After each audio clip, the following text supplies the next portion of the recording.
North కొరియాలో ఒక అబ్బాయి పుట్టిన వెంటనే ఆ శిశువుని దేశద్రోహిగా డిక్లేర్ చేస్తారు. నార్త్ కొరియా అంటేనే ఆ దేశంలో విచిత్రమైన రూల్స్ ఉంటాయి.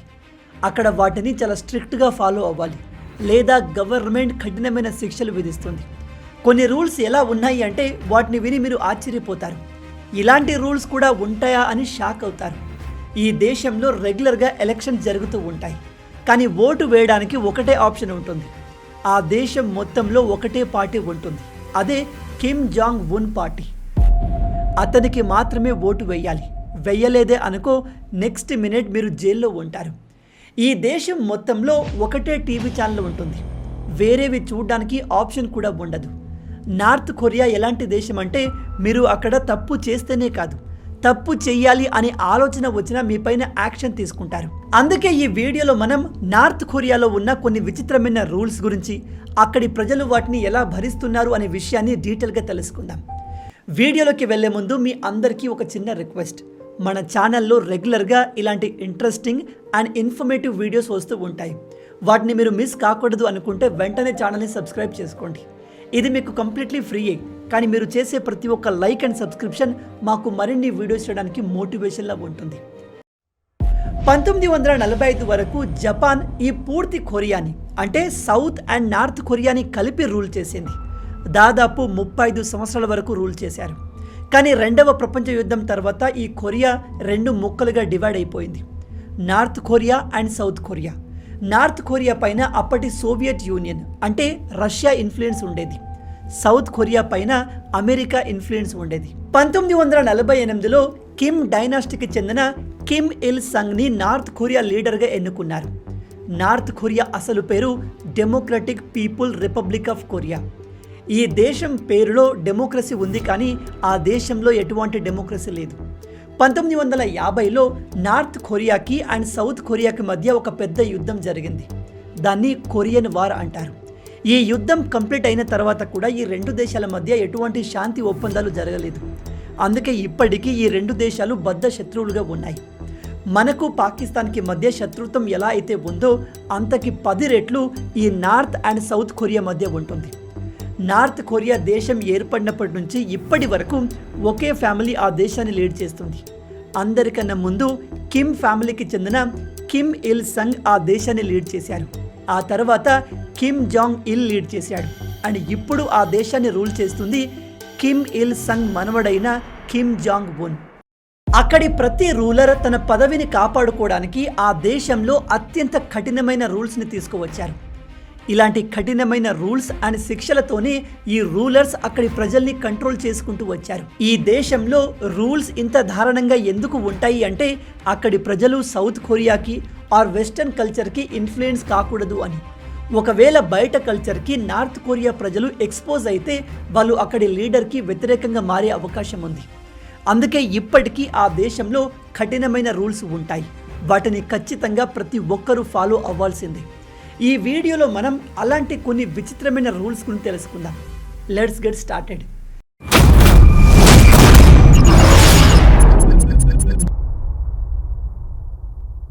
రెండు 2004లో నార్త్ కొరియా సన్ గ్లాసెస్ని అండ్ పెళ్లిలో ఇదిగో ఇలాంటి గౌన్స్ని వేసుకోవడాన్ని బ్యాన్ చేసింది. అక్కడి మెట్రో అండ్ పబ్లిక్ స్టేషన్లో మ్యూజిక్ ప్లే చేయకుండా ఈ కిమ్ ఫ్యామిలీ లీడర్స్ యొక్క స్పీచెస్ ప్లే చేస్తారు. ఈ స్పీచ్లు ప్లే అవుతున్నప్పుడు అక్కడి ప్రజలు ఒకరితో ఒకరు మాట్లాడకూడదు, సౌండ్ కూడా చేయకూడదు. ఈ దేశంలోని ప్రజలు సౌత్ కొరియాకు చెందిన కే-డ్రామాలు కానీ హాలీవుడ్, బాలీవుడ్ సినిమాలు చూడకూడదు. అలాంటి సినిమాలు చూస్తూ ఎవరైనా దొరికితే వాళ్ళకు కఠినమైన శిక్షలు ఉంటాయి, లేదా వాళ్ళను తీసుకెళ్లి లేబర్ క్యాంప్స్లో పడేస్తారు. అక్కడ వాళ్ళతో గొడ్డు చాకిరీ చేయిస్తారు. ఐడియాలజికల్ కంటామినేషన్ ఆపడానికి ఇలా చేస్తారు.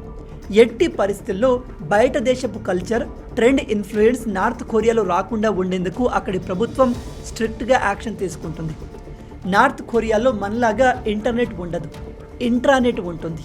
అంటే అక్కడి ప్రజలు నెట్ని యూజ్ చేసి కేవలం వాళ్ళ దేశంలో ఏం జరుగుతుందో అది మాత్రమే తెలుసుకోగలుగుతారు.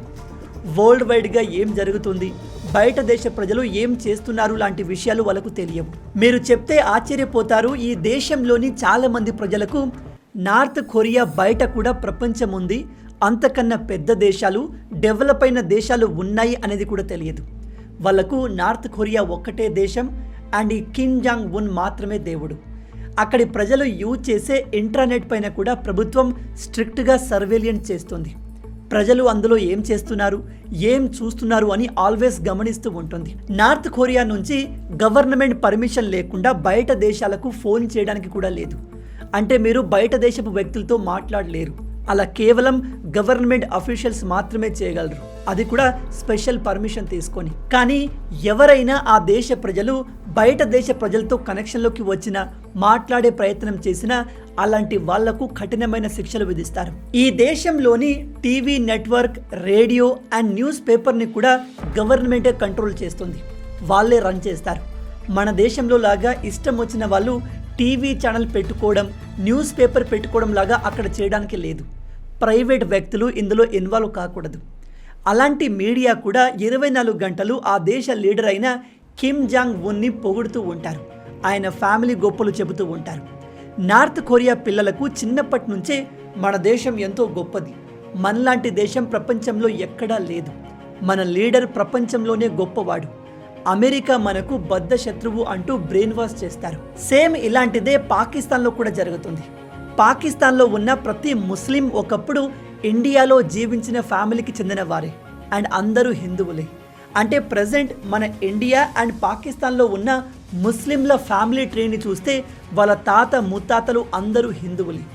కానీ పాకిస్తాన్లో పిల్లలకు దీనికి కంప్లీట్ విరుద్ధంగా నేర్పిస్తారు. వాళ్ళు ఇండియాకు చెందినవారు కాదు అని, అరబ్ దేశ వంశస్థులు అని నేర్పిస్తారు. ఒక రకంగా చిన్నప్పుడే బ్రెయిన్ వాష్ చేస్తున్నారు. నార్త్ కొరియాలో మీరు మీకు నచ్చిన హెయిర్ స్టైల్ని కూడా చేయించుకోలేరు. గవర్నమెంట్ కేవలం కొన్ని హెయిర్ స్టైల్స్ని మాత్రమే పర్మిట్ చేస్తుంది. ఇష్టం వచ్చినట్టుగా జుట్టు పెంచుకుంటాను, స్టైల్ మెయింటైన్ చేస్తాను, రకరకాల రంగులు వేసుకుంటాను అంటే అక్కడ కుదరదు. ఇక్కడ కనిపిస్తున్న ఈ ఫోటో చూడండి, ఇందులో ఉన్న హెయిర్ స్టైల్స్ని మాత్రమే అక్కడి ప్రజలు ఫాలో అవ్వాలి. ఫారెన్ ఇన్ఫ్లుయెన్స్ ఉన్న ప్రతి దాన్ని ఆ దేశంలో బ్యాన్ చేసేస్తారు. ఉదాహరణకి జీన్స్ వేసుకోవడం అక్కడ బ్యాన్, జుట్టుకు రంగు వేసుకోవడం, రంగురంగుల ఫ్యాషన్ బట్టలు వేసుకోవడం కూడా బ్యాన్.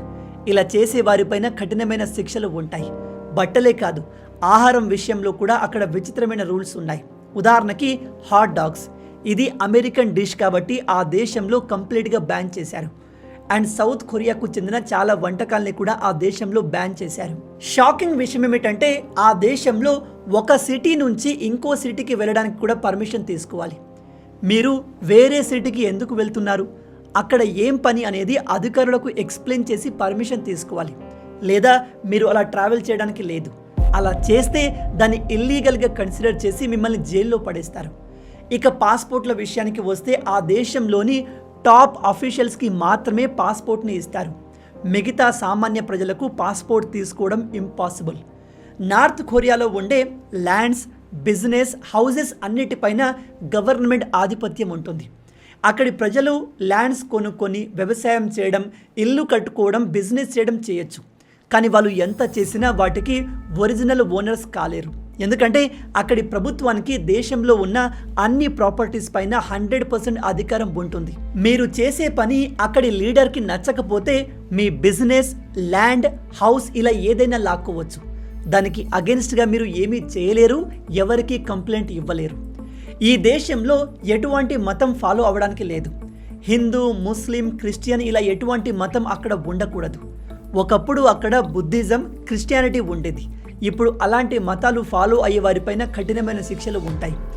ఈ దేశంలో ప్రజలు గవర్నమెంట్కి అగెన్స్ట్గా ప్రొటెస్ట్ చేసినా, అక్కడి సుప్రీం లీడర్ని క్వశ్చన్ చేసినా కేవలం అలా చేసిన వారికే కాదు, వారి పిల్లలకి, వాళ్ళ పిల్లలకు, భవిష్యత్తులో పుట్టబోయే పిల్లలకు కూడా శిక్షలు వేస్తారు. అండ్ కంప్లీట్ ఫ్యామిలీని జైల్లో వేస్తారు. ఈ శిక్షలు దాదాపు 3 జనరేషన్స్ వరకు ఉంటాయి. అంటే ఒక వ్యక్తి అక్కడి ప్రభుత్వానికి అగెన్స్ట్గా ఏదైనా పని చేస్తే అతని కొడుకు, మనవడి వరకు ఆ ఫ్యామిలీ మొత్తానికి శిక్షలు ఉంటాయి. ఇలా ఎందుకు అంటే కిమ్ ఫ్యామిలీ ప్రకారం తిరుగుబాటు అనేది మనుషుల రక్తంలో ఉంటుంది. అందుకే అలా తిరుగుబాటు చేసే వారి 3 తరాలకు శిక్షలు విధిస్తారు. ఇక్కడి విలేజెస్ అండ్ టౌన్స్ పైన 24/7 సర్వేలియన్స్ ఉంటుంది. ప్రజలు ఏం చేస్తున్నారు, ఏం మాట్లాడుతున్నారు, ఇలా ప్రతి విషయాన్ని గవర్నమెంట్ అఫీషియల్స్ గమనిస్తూ ఉంటారు. ఈ దేశంలో మీరు తప్పు చేస్తేనే కాదు, తప్పు చేయాలనే ఆలోచన వచ్చినా కఠినమైన శిక్షలు ఉంటాయి. అంటే మీరు నేరం చేయకపోయినా మిమ్మల్ని జైల్లో వేస్తారు, ఎందుకంటే మీలో నేరం చెయ్యాలి అనే ఆలోచన వచ్చింది కాబట్టి. నార్త్ కొరియాలో ప్రతి ఒక్కరూ ఓటు వేయాలి. ఇక్కడ రెగ్యులర్గా ఎలక్షన్ జరుగుతూ ఉంటాయి. కానీ విచిత్రం ఏమిటంటే మీకు ఓటు వేయడానికి ఒకే ఆప్షన్ ఉంటుంది. దేశం మొత్తంలో ఒకే పార్టీ ఉంటుంది, అదే Kim Jong Un party. Government ఎవరికి ఓటు వేయమంటే వాళ్ళకే అక్కడి ప్రజలు వేయాలి. మరి అలాంటప్పుడు ఎలక్షన్స్ ఎందుకు జరుగుతాయి అంటే ఇది లీడర్స్ కోసం జరిగే ఎలక్షన్ కాదు, ప్రజల లోయాలిటీ టెస్ట్ చేసే ఎలక్షన్స్. ప్రజలంతా ఏకగ్రీవంగా ఒకే పార్టీకి ఓటు వేస్తున్నారు కాబట్టి తాము ఆ దేశాన్ని పరిపాలించడానికి అర్హులమని అక్కడి లీడర్లు ఫీల్ అవుతారు. ప్రజలు మమ్మల్ని రూల్ చేయమని కోరుకుంటున్నారు అని ప్రూవ్ చేయడానికి ఈ ఎలక్షన్స్ని కండక్ట్ చేస్తారు. మరి వీళ్ళు ఇలా ఎవరికి ప్రూవ్ చేస్తున్నారు అంటే నో వన్. ఇది కేవలం వాళ్ళ సెల్ఫ్ సాటిస్ఫాక్షన్ కోసం జరిగే ఎలక్షన్స్. ఈ దేశానికి ఒక నేషనల్ అసెంబ్లీ కూడా ఉంది. అయితే ఇక్కడ ప్రజల మంచి కోసం కొత్త కొత్త నిర్ణయాలు తీసుకోవడం జరగదు. కేవలం వాళ్ళ సుప్రీం లీడర్ తీసుకునే నిర్ణయాలు పాస్ చేయడానికి మాత్రమే ఇది ఉంది. కిమ్ ఏదైనా నిర్ణయం తీసుకుంటే దానికి అగెన్స్ట్గా ఎవ్వరూ మాట్లాడకూడదు. అందరూ దానికి సమర్థించి ఆ బిల్ని పాస్ చేయాల్సిందే. నార్త్ కొరియాలో ప్రతి ఒక్కరూ ఖచ్చితంగా నేర్చుకోవాల్సిన 10 ప్రిన్సిపల్స్ ఉంటాయి. వీటిని ఆ దేశంలో ఉన్న ప్రతి ఒక్కరూ బట్టి కొట్టాల్సింది. కొన్నిసార్లు అధికారులు మీకు ఈ 10 ప్రిన్సిపల్స్ వచ్చా లేదా అని కూడా టెస్ట్ చేస్తారు. మీరు వాటిని మర్చిపోయినా తప్పుగా చెప్పినా మిమ్మల్ని జైల్లో వేస్తారు. ఈ 10 ప్రిన్సిపల్స్ కూడా కిమ్ ఫ్యామిలీ గురించి, వాళ్ళ గొప్పతనాల గురించే ఉంటుంది. నార్త్ కొరియాలో సైకిల్కి కూడా నంబర్ ప్లేట్స్ ఉంటాయి. అక్కడి రోడ్లపైన సైకిల్ నడపడానికి కూడా పర్మిషన్ తీసుకోవాలి. టెస్టులు కూడా ఉంటాయి. సైకిల్ నడపడానికి ఒక పర్టికులర్ లైసెన్స్ కూడా ఉంటుంది. దేశంలో మీరు ఇష్టం వచ్చిన బట్టలు వేసుకోరాదు. మీ బట్టలపైన ఇలా అడ్డగోలు కొటేషన్లు, ఫోటోలు కూడా ఉండకూడదు. బయట దేశాల్లో ఉండే నైకీ, అడిడాస్, పూమా లాంటి ఏ లోగో అక్కడ కనిపించకూడదు. బయట దేశపు కల్చర్ ఇన్ఫ్లుయెన్స్ ఏ మాత్రం ఉన్నట్టు తెలిసినా కఠినమైన శిక్షలు ఉంటాయి. కేవలం ఆ దేశపు ప్రజలు మాత్రమే కాదు, బయట దేశం వాళ్ళు అక్కడికి టూరిజం కోసం వెళ్ళినా కూడా ఈ రూల్స్ని స్ట్రిక్ట్గా ఫాలో అవ్వాలి. ఆ దేశాన్ని మీరు చూడాలి అనుకుంటే మీతో పాటు ఒక గైడ్ ఖచ్చితంగా ఉంటాడు. అక్కడి గవర్నమెంట్ డిసైడ్ చేసిన ప్లేసెస్ని మాత్రమే మీరు చూడగలుగుతారు. మిగతా దేశాల్లాగా ఎక్కడ పడితే అక్కడ వెళ్ళడానికి లేదు. అక్కడి ప్రజలతో ఇంటరాక్ట్ అవ్వడానికి లేదు. ఇంకోటి, ఆ దేశంలో మీరు నచ్చినట్టుగా ఎక్కడ పడితే అక్కడ ఫోటోలు తీసుకోలేరు. అక్కడి ప్రజలతో కూడా ఫోటోలు దిగలేరు. అలా అని నార్త్ కొరియా కంప్లీట్గా పాతకాలంలో జీవిస్తుందా అంటే నో. అక్కడి ప్రజలు మొబైల్ ఫోన్స్ని వాడుతారు, కంప్యూటర్స్ని కూడా వాడుతారు. రకరకాల ఎలక్ట్రానిక్ వస్తువులు కూడా అక్కడ చాలా ఉన్నాయి. కానీ ఈ అన్ని డివైజెస్ పైన గవర్నమెంట్ యొక్క నిఘా ఉంటుంది. మీరు ఏ చిన్న ఇల్లీగల్ యాక్టివిటీకి పాల్పడినా మిమ్మల్ని వెంటనే అధికారులు ట్రేస్ చేసి జైల్లో పడేస్తారు. మీ కంప్యూటర్ ఆర్ ఫోన్లో అక్కడి గవర్నమెంట్ అలో చేయని వీడియోలు, సాంగ్స్, సినిమా ఇలా ఏది కనిపించినా మీకు కఠినమైన శిక్షలు తప్పవు.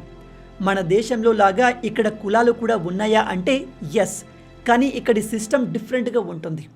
ఇక్కడి ప్రజలు వాళ్ళ ఫ్యామిలీ హిస్టరీ ప్రకారం డివైడ్ అయి ఉన్నారు.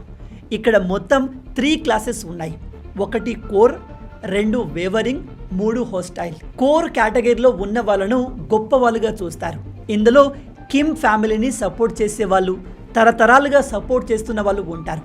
అలాగే కొరియన్ యుద్ధంలో పార్టిసిపేట్ చేసి సౌత్ కొరియాకు అగెన్స్ట్గా పోరాడిన వాళ్ళు ఈ కేటగిరీలో ఉంటారు. వీళ్లకు ఆ దేశంలో హైయెస్ట్ రెస్పెక్ట్ ఉంటుంది. ఉద్యోగాల విషయంలో, ప్రభుత్వ సర్వీసుల విషయంలో వీళ్లకు ఎక్కువ ప్రయారిటీ ఇస్తారు. గవర్నమెంట్ అండ్ అక్కడి ఆర్మీ హయ్యర్ ర్యాంకుల పొజిషన్లో వీళ్ళే ఎక్కువగా ఉంటారు. ఈవెన్ అక్కడి లగ్జరీ కార్లను కూడా వీళ్ళు మాత్రమే కొనగలుగుతారు. మిగతా వాళ్లకు ఆ ఫెసిలిటీ ఉండదు. 2వ క్లాస్ వేవరింగ్. వీళ్ళు ఆ దేశంలో ఉన్న సాధారణ ప్రజలు, ఒక రకంగా మిడిల్ క్లాస్ ప్రజలు అనుకోవచ్చు. వీళ్ళలో ఎక్కువగా లేబర్ వర్క్ చేసేవాళ్ళు, వ్యవసాయం చేసేవాళ్ళు ఉంటారు.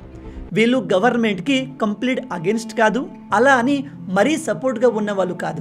అందుకే అక్కడి ప్రభుత్వం కూడా వీళ్లకు మిడిల్ క్లాస్ ఫెసిలిటీస్ని మాత్రమే ప్రొవైడ్ చేస్తుంది.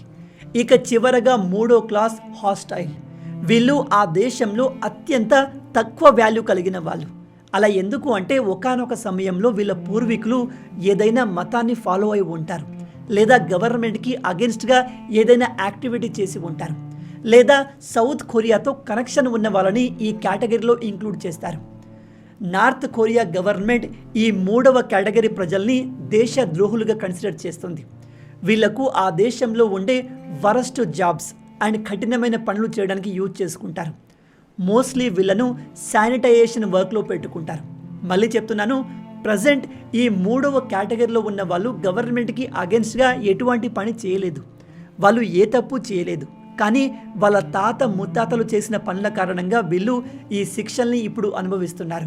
ఇక్కడ రేషన్గా electricity, water, gas and food supply చేస్తారు. అండ్ వీటి కన్జంప్షన్ పైన కూడా గవర్నమెంట్ స్ట్రిక్ట్గా సర్వేలియన్స్ చేస్తుంది.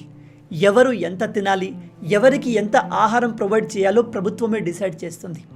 నార్త్ కొరియాలో యువకులు 17 సంవత్సరాలు దాటిన తర్వాత ఖచ్చితంగా మిలిటరీలో జాయిన్ కావాలి. అమ్మాయిలైనా అబ్బాయిలైనా సరే మిలిటరీ సర్వీస్ ఖచ్చితంగా చేయాల్సిందే. కిమ్ ఫ్యామిలీలో ప్రతి సంవత్సరం డెత్ యానివర్సరీ జరుగుతుంది.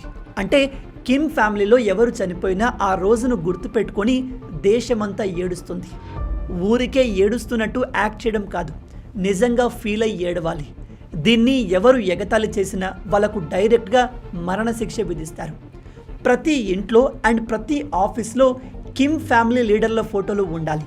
వాటిని రెగ్యులర్గా తుడుస్తూ నీట్గా మెయింటైన్ చేయాలి. నార్త్ కొరియా ప్రపంచంతో ఎంత విడిగా ఉంటుంది అంటే వాళ్ళకంటూ ఒక సొంత క్యాలెండర్ ఉంది. ఇంగ్లీష్ క్యాలెండర్ని వాళ్ళు ఫాలో అవ్వరు.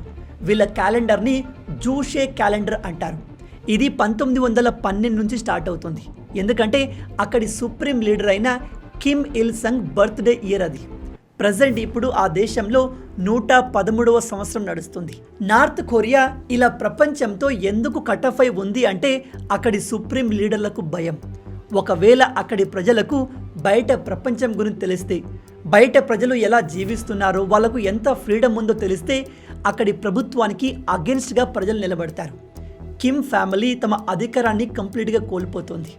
అందుకే ఈ కిమ్ జాంగ్ ఉన్ ప్రభుత్వం అక్కడి మీడియాను, ట్రావెల్ని, ఈవెన్ ఇంటర్నెట్ని కూడా మానిటర్ చేస్తూ సెన్సార్ చేస్తుంది. నార్త్ కొరియా మిగతా ప్రపంచ దేశాలతో అంతగా కనెక్షన్లో లేనప్పటికీ వీళ్ళు టెక్నాలజీలో చాలా ముందు ఉన్నారు. నార్త్ కొరియా దగ్గర ప్రపంచంలోనే మోస్ట్ పవర్ఫుల్ వెపన్ అయిన న్యూక్లియర్ వెపన్స్ ఉన్నాయి. అందుకే ఈ దేశానికి అమెరికా కూడా భయపడుతుంది. బై ద వే, నేను మీకు ఇప్పటి వరకు చెప్పిన ఈ రూల్స్ ప్రజెంట్ నార్త్ కొరియాలో ఉండొచ్చు, ఉండకపోవచ్చు, లేదా అంతకన్నా దారుణమైన రూల్స్ కూడా వచ్చి ఉండొచ్చు. ఎందుకంటే నేను ఇప్పటి వరకు మీకు చెప్పిన ఇన్ఫర్మేషన్ మొత్తం 1953 సమయంలో ఆ దేశం నుంచి పారిపోయి వచ్చిన ప్రజలు చెప్పినవి. ఆ తర్వాత ఆ దేశం నుంచి ఇప్పటి వరకు ఎవరు తప్పించుకుని రాలేకపోయారు. బయట దేశాల వారికి ఆ దేశంలో ఏం జరుగుతుంది, అక్కడ ప్రజల కండిషన్ ఏంటి అనేది ఎవరికి తెలియదు. అమెరికా ఈ దేశాన్ని శాటిలైట్స్ ద్వారా కంటిన్యూగా మానిటర్ చేస్తూ ఉంటుంది. కానీ ఆన్ గ్రౌండ్ ఏం జరుగుతుందో ఇప్పటికీ బయట దేశాల వాళ్ళకి ఎవరికి తెలియదు. మొత్తంగా ఇవి నార్త్ కొరియాలో ఉన్న కొన్ని విచిత్రమైన రూల్స్కి సంబంధించిన విషయాలు. ఈ వీడియో మీకు నచ్చింది అనుకుంటున్నాను. నెక్స్ట్ మీరు ఎటువంటి టాపిక్ గురించి తెలుసుకోవాలనుకుంటున్నారు, ఏ మిస్టరీ తెలుసుకోవాలనుకుంటున్నారు కింద కామెంట్లో చెప్పండి. వెరీ సూన్ ఆ టాపిక్ పైన వీడియో వచ్చేస్తుంది. రాబోయే వీడియోలో ఇంకో ఇంట్రెస్టింగ్ టాపిక్తో మళ్ళీ కలుద్దాం. అంటిల్ దెన్, జై హింద్.